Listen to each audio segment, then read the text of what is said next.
Well, welcome back to our continuing podcast of Fishing Without Bait, where we help people explode into their lives through full impact mindfulness. The only requirement is the honesty, open-mindedness, and willingness to try. If you have a few particles of those, welcome aboard. And today we're going to continue our conversation with our delightful guest, David Pohl. So quite often when I suggest to people, what do you think we should do today? And I'll suggest to them, why don't you make some memories? Make some memories. Absolutely. So, wow, that is amazing. So if a person wanted to peruse your catalog, which would take them some time, well worth it, how would they reach you? How would they access your work? Well, my website is my name. It's davidpohl.com, Pohl. It's www.davidpohl.com. And the first page that comes up is my illustration work, and that's the work that I do it's commissioned. All that work's been commissioned. It's, someone hires me to create something for them for their specific needs. And then I have a page of paintings that you said you looked through. Yes. And I have a page of archives, which is like work that I selected work from the last 35 years or something like that. And I think there's a couple other pages on there. I'm trying to think. I'm not sure what that is. But honestly, on my website, there's probably, I bet it's about 5% of the work I've created in my life. It's a very small amount of the work, actually. I have a Flickr account, but I actually haven't made it. It's not public, and I've been thinking about whether or not to make it public because I have another site called, I sell my work through a site called the iSpot. It's just letter I spot.com. I'm not familiar with that. And it's a site where illustrators sell work that they've already commissioned to clients that want to buy work for perhaps a purpose, but they don't want to spend a whole lot of money on it, and they find something that kind of suits their needs. You know what I mean? Like it could be like I have some work on my website that that I sell on the iSpot. That's kind of work that can be a little bit more universal. The theme of it, you know what I mean? It could suit different types of articles. So I sell my work there, but I have a lot more work there as well. But like I said, Jim, I've made like probably, I swear I must have made like 10,000 illustrations in my lifetime. And there's an enormous amount of work. I'm at the stage in my life where I'm trying to decide whether, like, I'm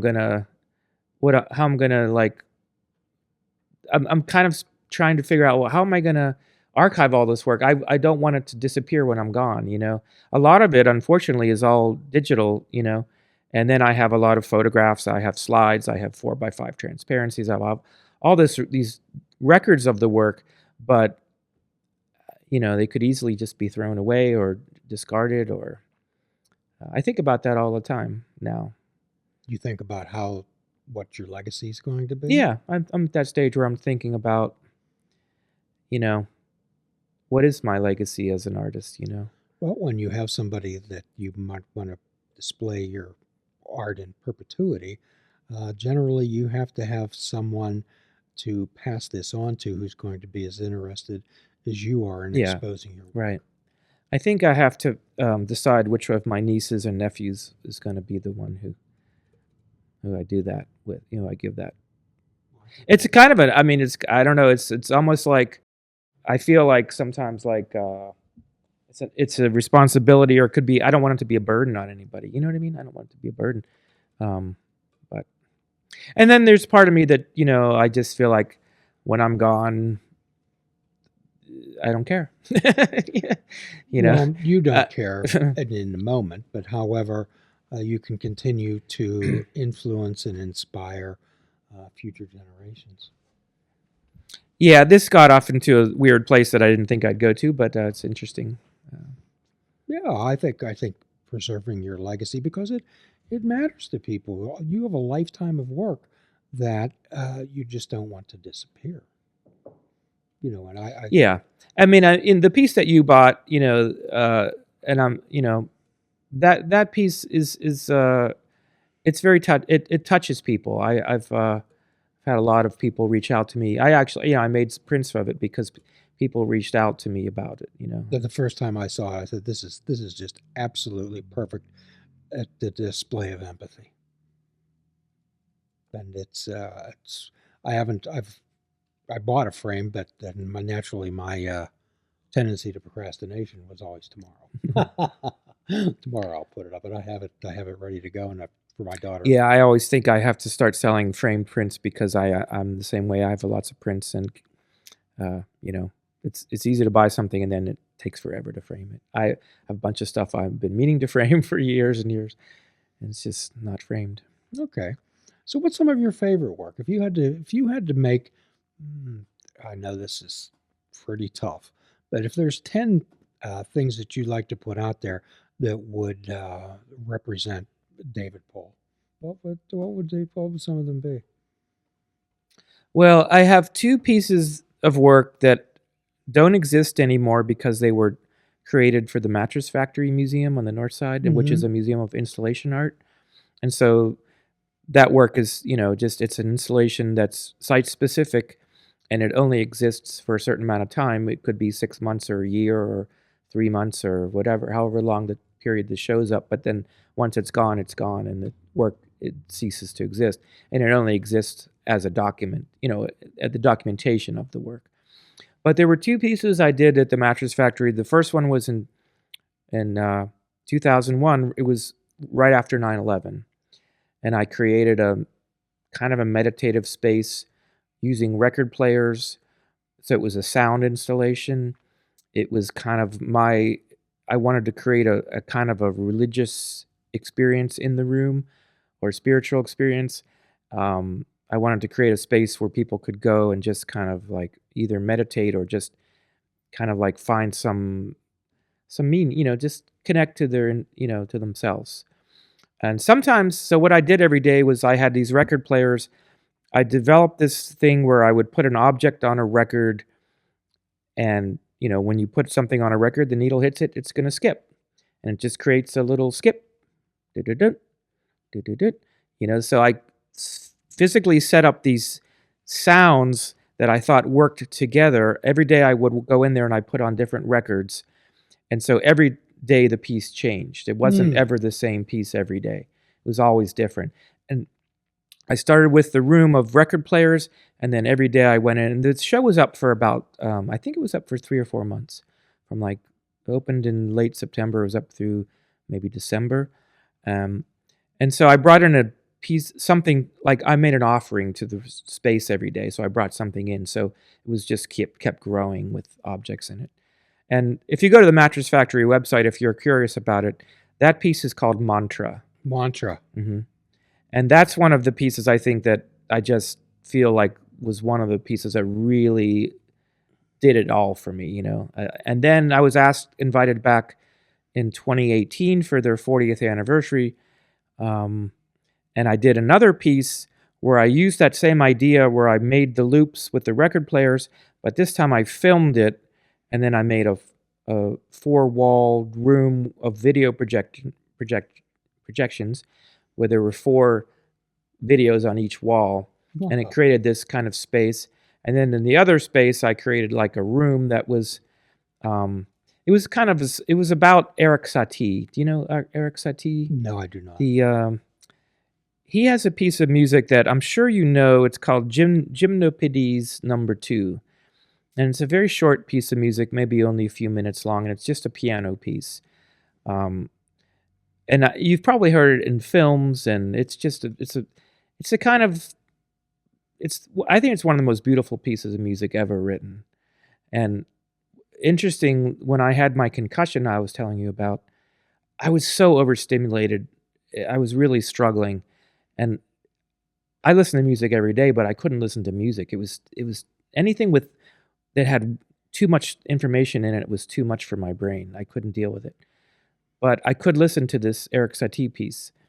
And I had made a Spotify playlist of about 30 different versions of it. Some string quartet or strings and maybe solo violin and maybe organ, and and different piano players play the piece differently. Like classical music, you could play it a little slower, a little faster, a little. So I'm so grateful I did that, because that's what I listened to, and I listened to it, and it was very healing. It was very beautiful, and I tell everyone now, like, I think this is one of the greatest pieces of music ever written. Eric Satie. Eric Satie, yeah, Erik Satie, Oh, okay. French, and so he was one of the kind of inventors of ambient music. If you're interested in Brian Eno's music, or Brian Eno at all. Not that I do today now. He makes ambient music, which is music that his idea about ambient music is that it's as easily listened to as it is ignored, and it could kind of be like wallpaper, like soundscape wallpaper in the room. It creates this kind of ambient space, and you can ignore it, you can listen to it. It's wonderful music for concentration, for reading, for studying, for relaxing. Sounds like something that could be played during a therapy session. Yeah, exactly. Yeah. Or during a massage session or yoga session or something like that. Excellent. But Eric Satie was one of the, he was to music what the Impressionists were to painting. So his idea was that the music wasn't it was more about the experience and the feeling of the music, rather than like the technical aspects of the music, which is what the Impressionists were after too. Like, I want you to feel this rainy day, this scene, rather than like look at the technical brilliance that. Wow, amazing stuff. As you get deeper into the psyche of David Pohl, I think we find a little bit more of what drives the art. But I have a painting called Time Makes All Things Clear that I made in 1989, and I made it when I came back from Europe after traveling for 6 months in Europe, and then I spent about a year making this painting, not working every day, but pretty consistently working on it. And it was a triptych, and it was shown at the Associated Artists showing at the Carnegie Museum, I think in 1989 or 90. That's one of the paintings that I've made that is in my home. It's not actually not hanging on the wall right now, but that piece, I think, really represents me. I think that piece that you bought, I think of my work in the last few years, I would say that's one of my favorite pieces in terms of like really expressing who I am, because I am a kind of an empath. When I was really young, I was very empathic. Well, I peruse obviously your Instagram. I follow it, but when I saw that compassion, I said, "That's it." That was actually a rejected sketch. I worked on a project for MedExpress a few years ago, and it was a day of compassion, and so they hired some Pittsburgh artists. They were doing this all over the country in different cities, and they were finding artists that live in different cities to create these caring cards that you could print and download and send to someone. It was just basically a day of caring. Mm-hmm. That's what it was called, the Caring Project or something like that. So that was one of the pieces that I did for that, but it was one of my rejected sketches. Mm-hmm. And I liked the ideas. I made that sketch very quickly, and one day I was up in my studio, and I was looking through my sketchbook, and I just decided to make a painting of it. And so I had a blank canvas, and I sat down. I actually made the painting in probably about 2 hours, just very quickly. And then the print that you have is basically, I took a photograph of that painting, and then I translated it into like a digital version and simplified it a little bit more, just a little.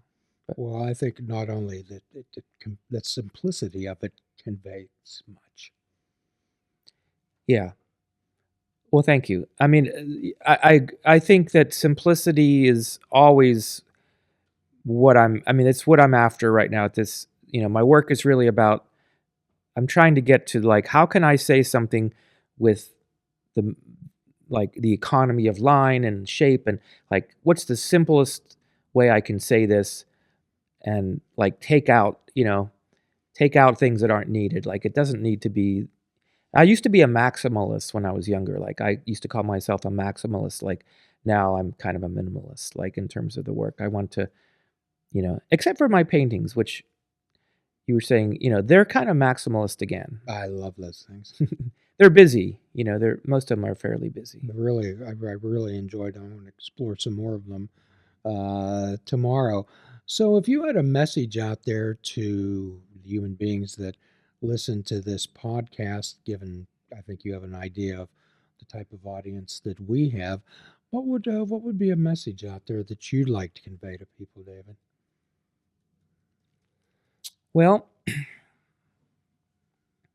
I think it's really important to understand that life isn't a straight line, that life is cyclical, and that everything kind of comes around again.